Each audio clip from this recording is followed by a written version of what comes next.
কাজবাজ কমপ্লিট হয়ে গেছে। তো এই দেখো কটা বাজে, 12:30 বাজে। সব বিছানাপত্র তোলা, পরিষ্কার, এগুলো ঝেড়ে পাতা মোছা গদ্দোয়া সব কমপ্লিট। ওইদিকে দেখো রান্নাঘরে বাসনপত্র মাজামুজিও কমপ্লিট। তো আজকের রান্নাতে কি আছে আজকে দুপুরে দেখাবো। এটা ছাতু আর মুড়ি নিয়েছি। বাবান চলে গেছে স্কুলে, আজ আমি পুজো দিয়ে দেবো। আজ সোমবার। প্রথমেই বলি বাড়ির দিয়ে ফুলটা নিয়ে আসবো, বাড়িতে যাব, বাবা এনে রাখে ফুল। তো বাড়িতে গিয়ে ফুলটা এনে দেবো পুজো। তো চলো টাটা। তারপর আমার মুন্ডুটা দেখিয়ে দিই। Tata tata. তো আজকে সোমবার, এই স্নান করে উঠেছি, কাঁপুনি ধরে গেছে। তো যাব ফুলটা আনতে। কটা বাজে দেখো, 1টা বাজে। খাওয়া টাওয়া হয়ে গেছে। তো চলো ফুলটা নিয়ে চলে আসি, একটা পরে নিই। তো পুজো দেওয়া হয়ে গেছে, ফুলটা এনেও পুজো দিয়ে দিয়েছি। তো এই যে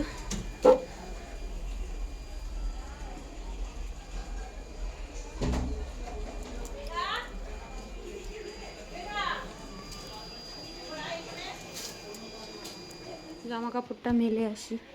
ওই দেখো ধুয়ে প্রতিদিনই থাকে, জামা কাপড় মেলার থাকে, তো জামা কাপড় মিলে আসি। তো এই ছাদে চলে এসেছি। আজকে চেয়ারটা আনতে গেছিলাম, তো এই চেয়ারটা এনেছি। দেখো হাতের কি অবস্থা, কেটে গেছে। তো মানুষ কত কী করতে পারে গাইস। তো এই চলে এসেছি ছাদে, এত সুন্দর ওয়েদার বলার কথা নয়। তো এই গাছপালা রয়েছে, বাবান আসলে খাবো, তাই জন্য এখনও খাইনি। আর হচ্ছে আগেই বলে দিই, তো বাবান গেছে স্কুলে, তাই তাড়াতাড়ি করে আমি পুজো টুজো দিয়ে দিলাম। বাচ্চা মানুষ ঠান্ডার মধ্যে পারে না। তো আজ রান্নাবাড়ি নেই, তো কালকের মাংস রয়েছে, শাশুড়ি মা দিয়েছে মাংস, মানে 2 পিস আমাকে আর বাবানকে, মানে বাবানকেই দিয়েছে। আমি তো আর বাড়ি দিয়ে খেয়ে আসিনি, ভাত আর মাংস নিয়ে এসেছিলাম, সেইগুলোই পড়ে রয়েছে, ওইগুলো জাল দিয়েছি। কোনো কিছুই নষ্ট করি না আমি, ভালো মতন তোমরা জানো যারা আমার ব্লগ দেখো। তাই হচ্ছে ওইগুলোই খেয়ে নেবো, মানে একটু গরম করবো, গরম করেছিলাম সকালে একবার, আবার গরম করবো, করে খেয়ে নেবো। তো এখন এই ছাদে বসে রয়েছি, একটু জবা ফুলের কুড়ি এসেছে, এই কি সুন্দর। সো আজকের মতো, মানে আজকে এখনের মতো টাটা। আর আবার আসলে খাবারটা এখানেই খাবো। তো চলো বন্ধুরা, 3টে বাজে, অনেক বেলা হয়ে গেছে। তো আমি আমার খাবার নিয়ে চলে এসেছি, বাবানের আসতে দেরি হবে। এই যে কালকের মাংস আর কালকেরই ভাত, তো আমাদের আর কিছু লাগবে না, হয়ে যাবে। তো বাবান আসলে এই যে বাবানেরটা গরম করা আছে, খেতে দিয়ে দেবো, মানে আবার একটু গরম করে দিয়ে দেবো। তো চলো টাটা। তো চলো সবাই। আমি আর পারলাম না গাইস, এতটাই পরিমাণে ঠান্ডা। তো ঠান্ডায় উপর একদম বসা যাচ্ছিল না, প্রচণ্ড পরিমাণে হাওয়া, তো আরও ঠান্ডা লেগে যাবে। এই জন্য ফাইনালি বাবান কটায় এসছে দেখো। তো কোনো দিন তাড়াতাড়ি হয়ে যাচ্ছে, আবার কোনো দিন দেরি হচ্ছে। তো অনেক দেরি হয়ে গেছিলো, তো আমি আর পাচ্ছিলাম না, সত্যি জোর খিদে পেয়ে গেছিলো। তো বাবান ওখানে মিড ডে মিল খায়, তো অসুবিধা নেই। ওই জন্য আমি তাড়াতাড়ি খেয়ে, কিন্তু তাড়াতাড়ি চলে আসলে আমি এবার খেয়ে নিই। সন্ধ্যাবেলায় বাবানকে একটু পড়িয়ে দিলাম, কারণ ওর পড়া থাকে। আজকে ছিল 7টায় পড়া, তাই আমার অনেক টাইম পাওয়া গেছে। তো ওই দিকে দেখো চিটকে ওই ঘরে ছিল, চিটকে ওই ঘর থেকে এই ঘরে দিয়ে তারপরে পড়তে যাচ্ছে। ওর পড়া থাকে, সেই আসবে 9টায় এসে বাবুর আবার নিস্তার নেই, একবার না একবার হলেও দিদাবাড়ি যাওয়া চাই। তো এইদিকে বসেছিলাম, ফাইনালি দাদাভাই এনে দিয়েছিল চাউমিন।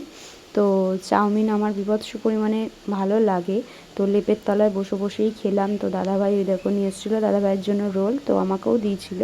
দুটো অল্টারনেট করেই খাওয়া হয়েছে, আমার চিটকে পুচুকেও দিয়েছে আর বাবানেরটা রেখে দিয়েছি। বাবান এসেছিলো সেই 9টার সময়। তো আর এইটা হচ্ছে গাছের বেদানা গাইস। তো দেখো ছোট বেদানাটা কি সুন্দর হয়েছে আর কি টেস্টি খেতে। তো বড়টার দিয়ে ছোটোটায় বেশি সুন্দর ছিল খেতে। বড়টা আর না অ্যাকচুয়ালি ফল না রেখে খেতে হয়, আর আমরা সেই দিনই কেটে খেয়ে মানে দিয়ে ফেলেছিলাম। একটা রেখেছিলাম, অসাধারণ টেস্ট ছিল, ওইটাও টেস্ট ছিল। তো বাবান এদিকে আঁকা করছে, বাবানের আজ মানে কাল স্কুলে প্রতিযোগিতা আছে আঁকার, তাই জন্য আঁকা প্র্যাকটিস করছে। আর এনার ঠান্ডা লেগেছে, নাক ফাঁক দিয়ে জল পড়ছে, সমানে হাঁচি দিচ্ছে। তো যাই হোক এরম করে কাটলো। এবার রাত্রে ভাত, একটু রুটি, তরকারি, আর এই হচ্ছে ভোলা মাছের, বড় ভোলা মাছের কাটা ছিল। তো এগুলো না চেবাতে ভালো লাগে। আমরা দুপুরে তো খাইনি, রাত্রে একটুখানি খেয়েছি। তো বাবানকে একটা রোলের মতন রুটি দিয়ে ডিম দিয়ে ভেজে দিয়েছিলাম। বাবান না একদমই ওই রুটি খেতে চায় না, ভাতও খেতে চায় না, তোমরা জানোই। তো এই দিকে দেখো কটা বাজে, 1টা 2টো বাজে, তখন ছেলে আমার এটা খাচ্ছে। তো সকালবেলা একটা রুটি বানিয়ে দিয়েছিলাম, চিনি দিয়ে খেয়ে চলে গেছে। তো পরে বানিয়েছিলাম তরকারি, একদম শুকনো শুকনো করে বানিয়েছিলাম। তো দাদাভাইও এটা খেয়েই কাজে চলে গেছে। তো এইদিকে দেখো আমার এদিকে রান্নাবাড়ি চলছে, রান্নাবাড়িতে কী আছে কালকে দেখতে পারবে।